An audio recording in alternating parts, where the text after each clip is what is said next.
Assalamualaikum warahmatullahi wabarakatuh. Setiap orang pasti menginginkan financial freedom atau kebebasan finansial.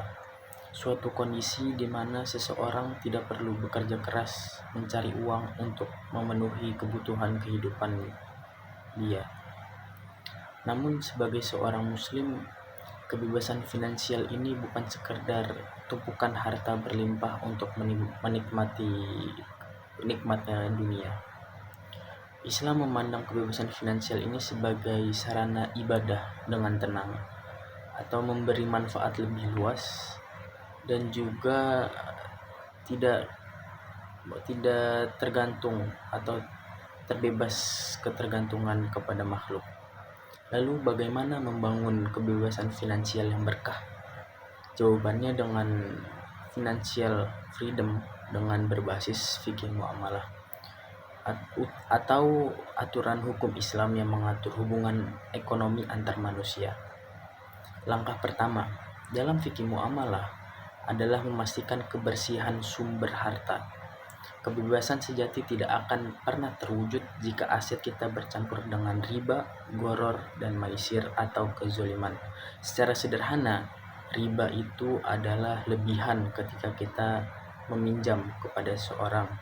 Kemudian ada gharar. Gharar itu adalah ketidakpastian dalam suatu barang yang kita transaksikan. Kemudian ada maisir. Maisir ini secara sederhana juga merupakan akad adanya unsur judi. Dan terakhir adalah zalim. Allah telah berfirman dalam Al-Quran, surat Al-Baqarah ayat 275. A'udzubillahi minasyaitonirrajim. Wa ahallallahul bai'a wa harramar riba. Dan Allah telah menghalalkan jual beli dan mengharamkan riba. Harta yang berkah meskipun sedikit akan mencukupi. Sebaliknya, harta yang tidak berkah akan terus mengikis ketenangan jiwa. Langkah kedua adalah pengelolaan yang baik atau proporsional, atau dengan kata lain adalah adil. Kebebasan finansial mengajarkan kita untuk tidak diperbudak oleh gaya hidup atau gengsi semata. Islam melarang keras kita untuk bersikap boros atau israf atau berlebih-lebih. Uang yang kita miliki dialokasikan untuk kehidupan atau kebutuhan pokok, dana darurat, dan investasi syariah yang produktif, bukan untuk pamer kemewahan. Kemudian langkah ketiga dan yang paling utama adalah kebebasan dari hutang. Kebebasan finansial yang hakiki dalam Islam adalah saat kita tidak memikul beban atau hutang. Rasulullah selalu berdoa agar berlindung dari jeratan hutang, karena hutang membawa kesedihan di malam hari dan kehinaan di siang hari. Dalam sebuah hadis yang diriwayatkan oleh Imam At-Tirmizi, Rasulullah pernah bersabda, "Nafsul mu'min bidaini hatta yuqda anhu."